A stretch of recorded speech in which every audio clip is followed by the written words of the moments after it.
Right. ఇక్కడ చూసుకున్నట్లయితే మనము నిన్న జరిగినటువంటి డిఎస్సి సెషన్లో వచ్చినటువంటి ప్రశ్నలు ఈ అంశాల నుండి తప్పకుండా వస్తున్నాయనే విషయాన్ని మనం గమనించాం. వాటిని ఒకసారి తెలుసుకుందాం. అదేవిధంగా ఓపెన్ కట్ ఆఫ్ ఎంత ఉందనే విషయాన్ని కూడా తెలుసుకునే ప్రయత్నం అయితే చేద్దాం. ఇక్కడ చూసుకున్నట్లయితే మీకు నానార్థాలకు సంబంధించి తెలుగులో మీకు మన యొక్క క్లాస్ నుండి రావడం జరిగింది. ఆ యొక్క రివిజన్ క్లాస్ నేను మన యొక్క యూట్యూబ్లో ఉంది, ప్లేలిస్ట్ చూడండి. పులి ఆ యొక్క పర్యాయ పదాలు అడగడం జరిగింది. నెక్స్ట్ అదేవిధంగా పద్మానికి సంబంధించి కమలం పాము యొక్క నానార్థం అడిగారు, మనకు పద్మం అనేది అవుతుంది. నెక్స్ట్ సింహసన ద్వాత్రాంశిక రచన ఎవరిదన్నాడు, కొరవి గోపరాజుది అవుతుంది. నెక్స్ట్ అదేవిధంగా మీకు దుంప వేర్లకు సంబంధించి చిలగడ దుంప అనేది వేరు రూపాంతరమా లేకుంటే కాండమా అనేది ఇట్లా ఆప్షన్లో ఇవ్వడం జరిగింది. మనకు వేరు అనేది వేర్లలో అది ఆహారాన్ని నిల్వ చేసుకుంటుంది. నెక్స్ట్ ఇక్కడ చూసుకున్నట్లయితే అసంపూర్ణ పుష్పాల గురించి, ఏకలింగ పుష్పాల గురించి ఈ యొక్క అంశాల నుండి రావడం జరిగింది. నెక్స్ట్ క్షితిజాలకు సంబంధించి, మృతికలకు సంబంధించి ఈ యొక్క లేయర్ గురించి ప్రశ్న అయితే అడిగారు. నెక్స్ట్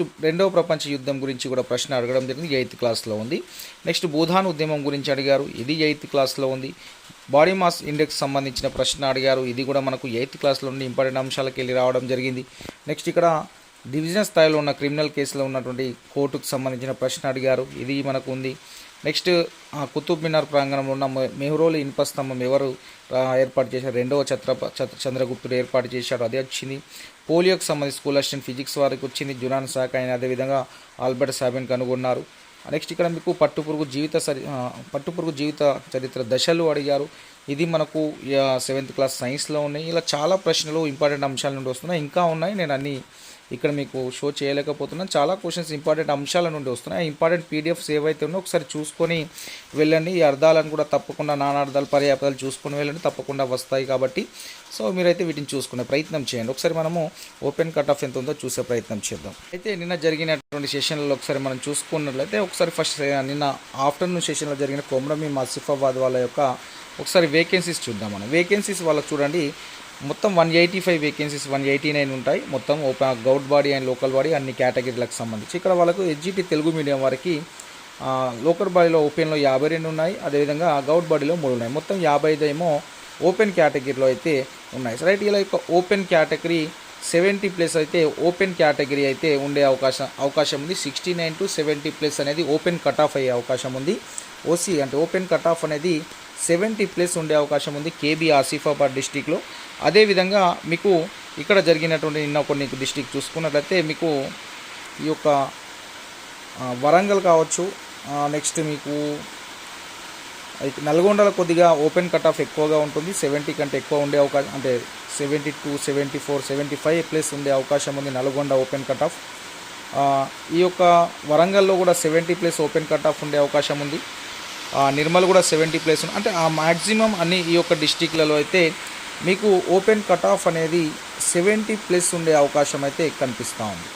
నెక్స్ట్ ఇక కేటగిరీ వైజ్ చూసుకుంటే, కేటగిరీ వైజ్ అనేది దాదాపుగా 65+లో మీకు కేటగిరీ వైజ్ అనేది కట్ ఆఫ్ అయ్యే అవకాశం కనిపిస్తూ ఉంది. కేటగిరీ వైజ్ పోస్టులలో 10+ విత్ డిఎస్సి కలిపి చెప్తున్నాను. 10+ డిఎస్సి 70+ కట్ ఆఫ్ ఉంటుంది.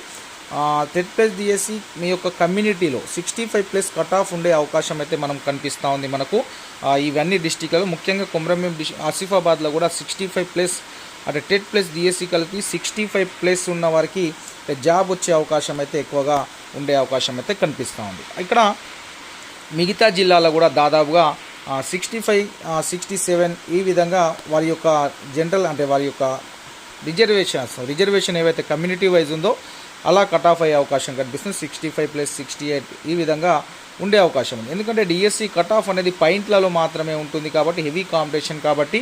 సో ఓపెన్ కట్ ఆఫ్కి ఓపెన్ కట్ ఆఫ్ 70+లో అంటే 70 దగ్గర కట్ ఆఫ్ అయింది అనుకోండి, మీ యొక్క రిజర్వేషన్ కట్ ఆఫ్ 65+ దగ్గర ఆగిపోదు. అంటే 65, 66, 65.5, 65.7 ఈ విధంగా మీ యొక్క డిఎస్సి కమ్యూనిటీ వైజ్లో ఆగే అవకాశం. ఇక దాంట్లో కొన్ని చూసుకున్నట్లయితే బీసీసీ వాళ్ళు ఉంటారు. సో వాళ్ళ కట్ ఆఫ్ అనేది బాగా తక్కువగా ఉంటుంది. సో వాళ్ళకు 55, 60 వచ్చినా వాళ్ళకి జాబ్స్ వస్తుంది బీసీసీలో.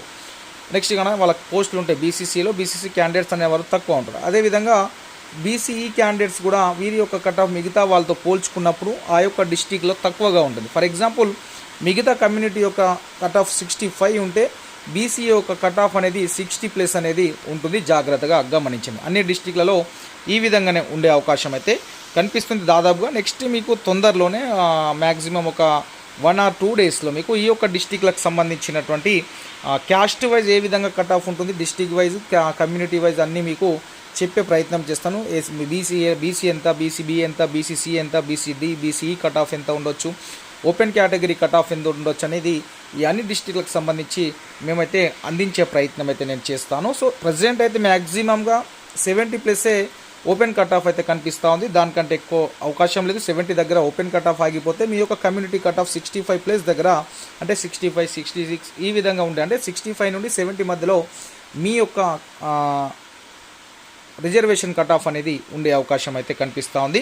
దీంట్లో కొద్దిగా ఉమెన్ కట్ ఆఫ్ అనేది ఇంకా కొద్దిగా తగ్గే అవకాశం ఉంటుంది. ఉమెన్ కట్ ఆఫ్లో చూసుకున్నట్లయితే వీరికి అందరికీ రిజర్వేషన్ 65+ వస్తే వీళ్ళకి కొద్దిగా 62, 63, 63+ వచ్చిన వాళ్ళకు కూడా ఉమెన్లలో అంటే జాబ్స్ వచ్చే అవకాశం అయితే ఉంటుంది. సో ఇంకా ఇది మనకు ఈ కట్ ఆఫ్కి సంబంధించినటువంటి అప్డేట్ అయితే ఈ విధంగా ఉంది. చాలామంది కూడా అనాలిస్ చేసింది, మనం అనాలిస్ చేసింది కూడా. సో దాదాపుగా 70+ ఉండే అవకాశం అయితే ఉంది ఈ నిన్న జరిగినటువంటి ఎడ్జిటి మిత్రుల యొక్క కట్ ఆఫ్. నెక్స్ట్ ఇక్కడ అప్డేట్ ఒకసారి చూసుకున్నట్లయితే మీకు ప్రీ స్కూళ్ళలో తరహాలో అంగన్వాడీలను, స్కూళ్ళ తరహాలో అంగన్వాడీలను ఏర్పాటు చేస్తారని చెప్పి ఒక విద్యా కమిషన్ కూడా ఏర్పాటు చేస్తారు, సెమీ రెసిడెన్షియల్. దీని ద్వారా మీకు ప్రీ స్కూల్లో ఇది న్యూ ఎడ్యుకేషన్ పాలసీలో భాగంగా ఏర్పాటు చేయడం జరుగుతుంది. కాబట్టి మీరు డీసెట్లో పీడిఎస్సి గ్రూప్, ప్రీ ప్రైమరీకి సంబంధించిన ఒక గ్రూప్ ఉంది, ఇంగ్లీష్ మీడియంలో అప్లై చేసిన వాళ్ళకి ఇది ఛాన్స్ ఉంటుంది. సో ఈ యొక్క గ్రూప్ని చేసిన వారికి ప్రీ స్కూళ్ళలో టీచర్స్గా తీసుకునే అవకాశం ఉంది.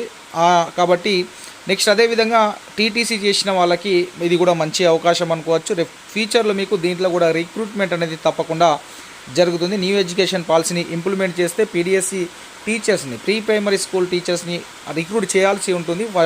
ఎల్కేజీ టు 3rd క్లాస్ వరకు ఆ టీచర్స్ బోధించాల్సి ఉంటుంది. కాబట్టి మన న్యూ ఎడ్యుకేషన్ పాలసీ ప్రకారము 5+3+3+4 ఇంప్లిమెంట్ చేస్తున్నారు. కాబట్టి 5 years అనేది బోధించడానికి ప్రీ స్కూల్ టీచర్స్ని అయితే మళ్ళీ రిక్రూట్మెంట్ చేసే అవకాశం అయితే కనిపిస్తూ ఉంది. మీరు మాత్రము నిన్న ఎగ్జామ్ రాసిన వారు బాధపడకండి. ముఖ్యంగా ఉమెన్స్కి తీసుకునే ప్రయత్నం చేస్తున్నారు. అంటే ఫిమేల్ క్యాండిడేట్స్ అయితే ఎక్కువ ఛాన్సెస్ అవకాశం ఉంటుంది దీంట్లో.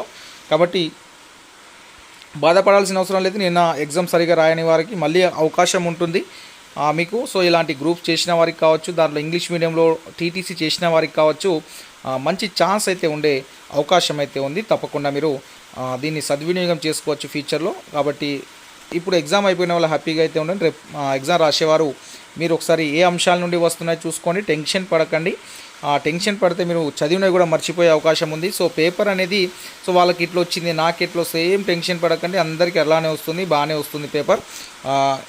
మోడరేట్గానే ఉంటుంది పేపర్, మరీ ఏం ఈజీ లేదు. కొన్ని సబ్జెక్టులు ఈజీ ఉన్నంత మాత్రాన పేపర్ మొత్తం ఈజీ అని అనలేం. కాబట్టి సో కొన్ని టఫ్ క్వశ్చన్స్ కూడా ఉంటాయి. అవే జాబ్ని డిసైడ్ చేసే క్వశ్చన్స్ ఉంటాయి. అవి వాటికి ఆన్సర్ చేసిన వాళ్ళకి జాబ్స్ అనేవి రావడం అనేది జరుగుతుంది. ఇంకేమైనా డౌట్స్ ఉంటే కామెంట్ చేసి నేను రిప్లై ఇచ్చే ప్రయత్నం చేస్తాను. Thank you so much.